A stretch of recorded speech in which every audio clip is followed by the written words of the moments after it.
मेरे प्यारे देशवासियों, नमस्कार। मन की बात की शुरुआत में आज मैं आप सबके साथ एक खुशखबरी साझा करना चाहता हूं। हर भारतीय को यह जानकर गर्व होगा कि देवी अन्नपूर्णा की एक बहुत पुरानी प्रतिमा कनाडा से वापस भारत आ रही है।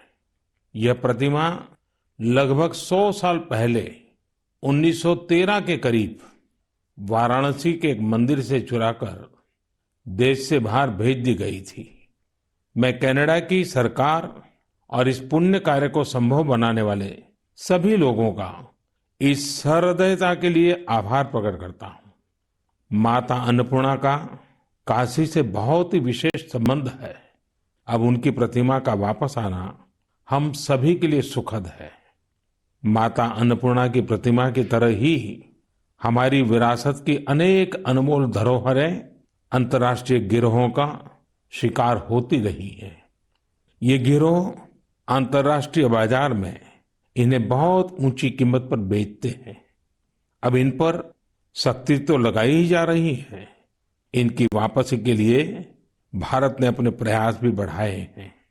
ऐसी कोशिशों की वजह से बीते कुछ वर्षों में भारत कई प्रतिमाओं और कलाकृतियों को वापस लाने में सफल रहा है।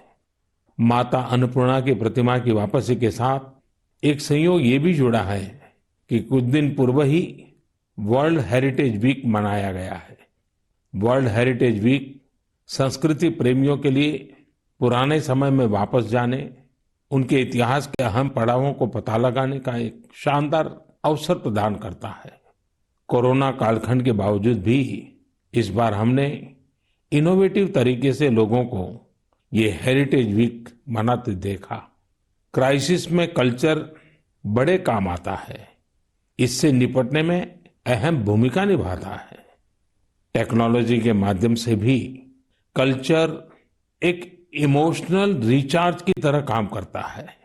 आज देश में कई म्यूजियम्स और लाइब्रेरीज अपने कलेक्शन को पूरी तरह से डिजिटल बनाने पर काम कर रहे हैं। दिल्ली में हमारे राष्ट्रीय संग्रहालय ने इस संबंध में कुछ सराहनीय प्रयास किए हैं। राष्ट्रीय संग्रहालय द्वारा करीब 10 वर्चुअल गैलरीज इंट्रोड्यूस करने की दिशा में काम चल रहा है न मजेदार। अब आप घर बैठे दिल्ली के नेशनल म्यूजियम गैलरीज का टूर कर पाएंगे, जहां एक और सांस्कृतिक धरोहरों को टेक्नोलॉजी के माध्यम से अधिक लोगों तक पहुंचाना अहम है। वहीं इन धरोहरों के संरक्षण के लिए टेक्नोलॉजी का उपयोग भी महत्वपूर्ण है। हाल ही में एक इंटरेस्टिंग प्रोजेक्ट के बारे में पढ़ रहा था। नॉर्वे के उत्तर में स्वालबार्ड नाम का एक द्वीप है। इस द्वीप में एक प्रोजेक्ट आर्कटिक वर्ल्ड आर्काइव बनाया गया है। इस आर्काइव में बहुमूल्य हेरिटेज डेटा को इस तरह से रखा गया है कि किसी भी प्रकार के प्राकृतिक या मानव निर्मित आपदाओं से प्रभावित न हो सके। अभी हाल ही में यह भी जानकारी आई है कि अजंता गुफाओं की धरोहर को भी डिजिटाइज करके इस प्रोजेक्ट में संजोया जा रहा है। इसमें अजंता गुफाओं की पूरी झलक देखने को मिलेगी। इसमें डिजिटलाइज और रिस्टोर्ड पेंटिंग के साथ साथ इससे संबंधित दस्तावेज और कोट्स भी शामिल होंगे। साथियों, महामारी ने एक और जहां हमारे काम करने के तौर तरीकों को बदला है, तो दूसरी ओर प्रकृति को नए ढंग से अनुभव करने का भी अवसर दिया है। प्रकृति को देखने के हमारे नजरिए में भी बदलाव आया है। अब हम सर्दियों के मौसम में कदम रख रहे हैं। हमें प्रकृति के अलग अलग रंग देखने को मिलेंगे।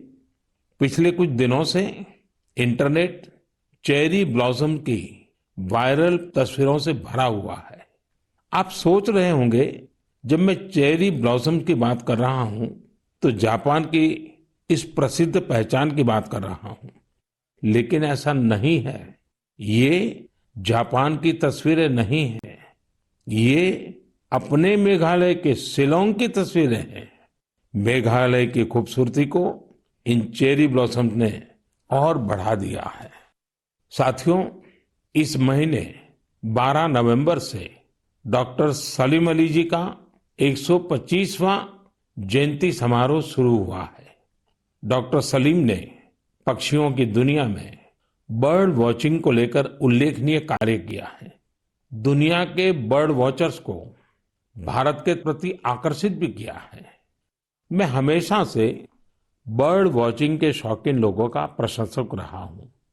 बहुत धैर्य के साथ वो घंटों तक सुबह से शाम तक बर्ड वॉचिंग कर सकते हैं, प्रकृति के अनूठे नजारों का लुत्फ उठा सकते हैं और अपने ज्ञान को हम लोगों तक भी पहुंचाते रहते हैं। भारत में भी बहुत सी बर्ड वॉचिंग सोसाइटी सक्रिय है। आप भी जरूर इस विषय के साथ जुड़िए। मेरी भागदौड़ की जिंदगी में मुझे भी पिछले दिनों केवड़िया में पक्षियों के साथ समय बिताने का बहुत ही यादगार अवसर मिला। पक्षियों के साथ बिताया हुआ समय आपको प्रकृति से भी जोड़ेगा और पर्यावरण के लिए भी प्रेरणा देगा। मेरे प्यारे देशवासियों, भारत की संस्कृति और शास्त्र हमेशा से ही पूरी दुनिया के लिए आकर्षण के केंद्र रहे हैं। कई लोग तो इनकी खोज में भारत आए और हमेशा के लिए यहीं के होकर रह गए, तो कई लोग वापस अपने देश जाकर इस संस्कृति के संवाहक बन गए। मुझे जॉनस मसेटी के काम के बारे में जानने का मौका मिला, जिन्हें विश्वनाथ के नाम से भी जाना जाता है।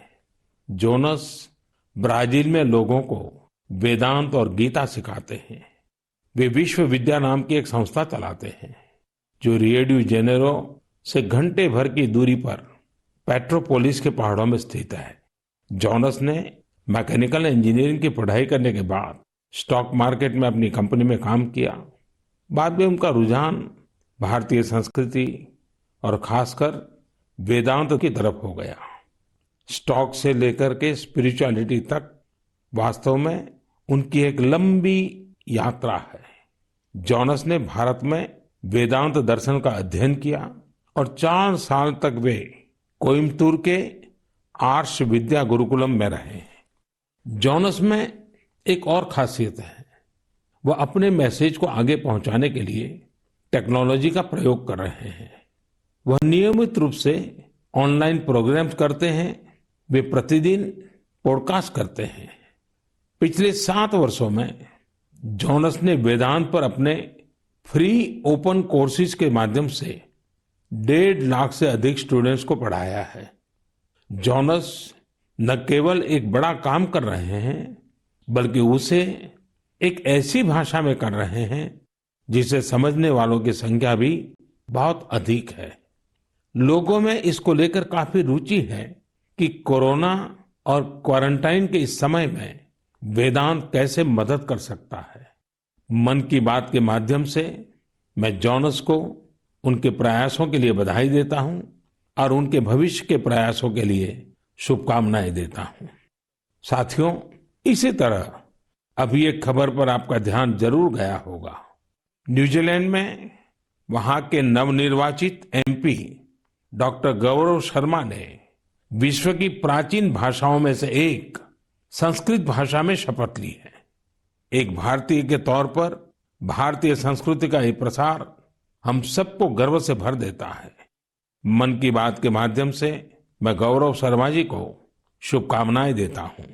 हम सभी की कामना है कि वो न्यूजीलैंड के लोगों की सेवा में नई उपलब्धियां प्राप्त करें।